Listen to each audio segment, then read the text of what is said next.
avait fait imprimer 10 000 magazines et ils ont perdu la commande.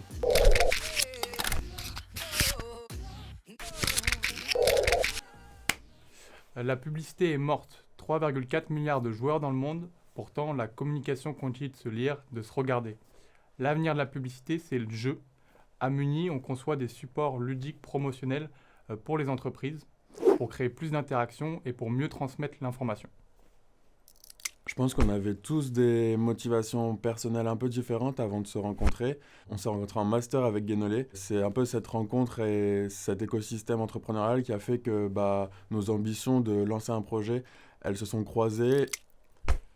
Je pense que les motivations, elles évoluent au fur et à mesure qu'on grandit et même qu'on progresse dans notre projet. Aujourd'hui, mes motivations au quotidien, elles sont de travailler en équipe, d'arriver à structurer et pérenniser une activité. Ouais, carrément, je rejoins ça, le côté humain qui est très important. J'aurais jamais fait tout ça tout seul. Ce qui me motive au quotidien, c'est le côté un petit peu aussi liberté qu'on souhaite se créer.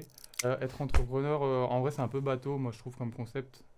Ça regroupe plein de choses. On peut lancer une boulangerie et être entrepreneur. Si on pouvait donner une définition, c'est la prise de risque, c'est le fait de créer de nouvelles choses qui n'existent pas, apporter de la valeur, innover. Je trouve qu'on a beaucoup de chance ici à l'Université Lyon 3 parce qu'on nous met à disposition des moyens. Donc nous, on est à l'incubateur Manufactory. On a un cadre qui nous permet de dégager aussi du temps pour nous en dehors parce qu'on n'est pas là à courir après les locaux, après des choses de base qui permettent de se sentir bien. C'est une charge mentale le fait de monter son projet et il faut apprendre à couper en sortant du travail pour mener sa vie en dehors. C'est assez important parce qu'en fait, on est nous-mêmes porteurs de notre projet. Donc forcément, les moments de doute, les moments de réflexion, ils vont nous impacter. Donc arriver à prendre du recul, c'est important. Ouais, je rejoins ça. On apprend à se détacher émotionnellement d'un obstacle ou d'une bonne nouvelle parce qu'on sait très bien que c'est un travail dans le temps, qu'il faut être constant et régulier.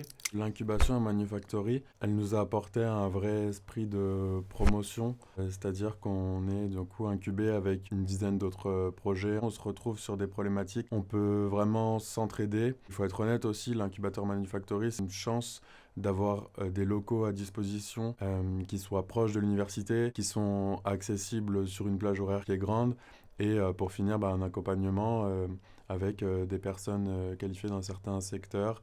C'est un peu tout ça qui fait que l'incubateur Manufactory nous a vraiment beaucoup aidé pendant 2 ans. On pourrait dire à quelqu'un qui se lance aujourd'hui, c'est de tester au plus rapidement son idée. Quand on va aller voir une première personne en face et qui va nous dire je m'en fiche de ton truc, ça va nous faire mal. Donc l'idée, c'est d'aller au plus vite vers je m'en fiche de ton truc pour améliorer en contact du client. C'est au fur et à mesure qu'on construit son projet entrepreneurial, c'est pas en le réfléchissant. Et je dirais aussi comme conseil de ne pas trop écouter les conseils. Un entrepreneur, il aura souvent tendance à donner des conseils par rapport à son expérience et ce que lui il a vécu. Mais souvent, les conseils qui sont donnés, ils sont donnés par une expérience personnelle et on a tendance à en tirer des conclusions peut-être parfois un peu trop hâtives. C'est passé beaucoup de trucs en vrai. Les débuts, ils sont un peu marrants. On a commencé nous par un cahier de jeu qui s'appelait Le Petit Saisonnier. On allait prospecter du coup pour trouver des annonceurs et des commerçants locaux qui voudraient apparaître dans un cahier de jeu gratuit distribué. Et on se retrouvait des fois dans des situations à dormir à 3 dans des chambres d'hôtel pour payer le moins cher possible, à manger des salades dans le coffre du minibus pour payer moins cher. On est dans le camion. Ouais.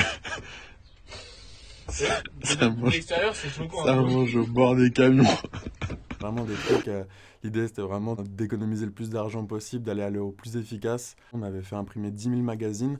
Nous on était tous stressés, on l'avait jamais fait. Et ils ont perdu la commande.